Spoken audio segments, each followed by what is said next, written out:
Türk kampaniyası Türkmen hökümetini tölege ukuyupsuzlukda ayıplayar. Türkmenistan'a iş alıp baran Çakiroglu Grup kampaniyasının dolanduruş geňeşiniň agzasy Oğuzhan Çakiroglu Türkmen hökümetini tölege ukuyupsuzlukda ayıplayar. Onun 28. fevralda EU Reporter neşrine sitirlenen sözlerini Çakiroglu Türkmen hökümetiniň maliýe serişdeleriniň gutorunyny, täze proyektler beýlede dursun onun tamamlanan işler üçin hem tölew töläp bilmeýändigini aýdýar. Çakiroglu Türkmen hökümetiniň soňky 3 ýyl bäri kampaniýalara tölew töläp bilmeýändigini öňe sürdi. Neşriň maglumatyna görä Çakiroglu Grup kampaniýasy Türkmenistandan çekilipdir. Bu kampaniýanyň Türkmenistana haýsy pudokda iş alyp baranlygy barada maglumat berilmeýär. Türkmen hökümetiniň daşary ýurt kampaniýalarynyň öňündäki bergisi barada öňe sürilýän maglumatlar boýunça EU Reporter neşriniň Türkmenistanyň Ankaradaky ilçihanasyndan kommentariýa almak synançygy netijesiz bolupdyr. Azatlyk radiosynyň agzalýan meseleleri boýunça Çakiroglu Grup kampaniýasynyň Istanbuldaky baş edarasyndan maglumat almak synançygy netijesiz boldy. Kampaniýanyň baş edarasy Türkmenistan bilen gatnaşyklardan Oğuzhan Çakiroglunyň habarlydygyny aýtdy.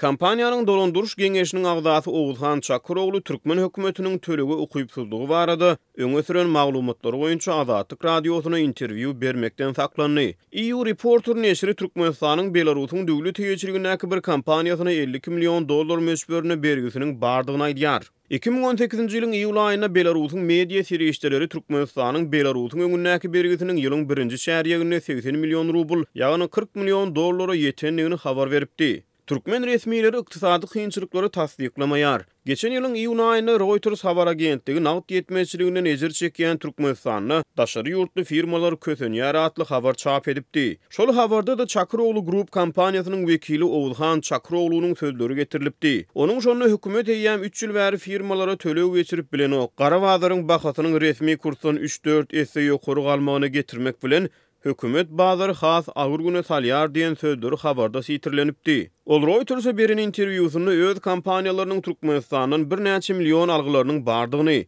ýönümini almak üçin özleriniň 4-5 ýyl bäri garaşyp gelýänliklerini gurrun beripdi. Mundan ozal Polimex Türk kampaniýasy hem paýtagtdan Hazaryň kenaryna Türkmenbaş şäherine çene çekilmeli gara ýoluň gurulşy işlerini togtadypdy. Häzirki wagtda bütün dünýä bankynyň binýadyna halkara arbitraj dawalaryna seredýän halkara merkezde Türkmen hökümetiniň garşysyna 2009-njy ýylda gozalan işlerden 5-siniň netijelerini garaşlýar diýip International Policy Digest neşri ýanwar aýyna çap eden makalasyny aýtdy. 2018-nji ýylyň soňky çäherýeginde Germaniýanyň Union Matex we Türkiýanyň Seçe inşaat kampaniýalary bütün dünýä bankynyň binýadynaky investisiýa dawalaryna seredýän halkara merkezde algy bergi meselesi boýunça Türkmenistany şikaýet edipdi. Türkmenistanyň gurulşyk firmalaryna zähmet çeken onlarça Türkiýeli gurulşykçylar özleriniň 2 ýyl bäri türkmen firmalaryndan jemi $800 milyon töweregi zähmet haklaryny alyp bilmeýänliklerini aýdyp, geçen ýylyň sentýabr aýynda Türkmenistanyň Ankaradaky ilçihanasynyn öňünde piket geçirmäge synançdy. EU Reporter neşri soňky çap eden maglumatyny 1991-nji ýyldan bäri Türkmenistanyň Hytaýyň Ösüş bankyndan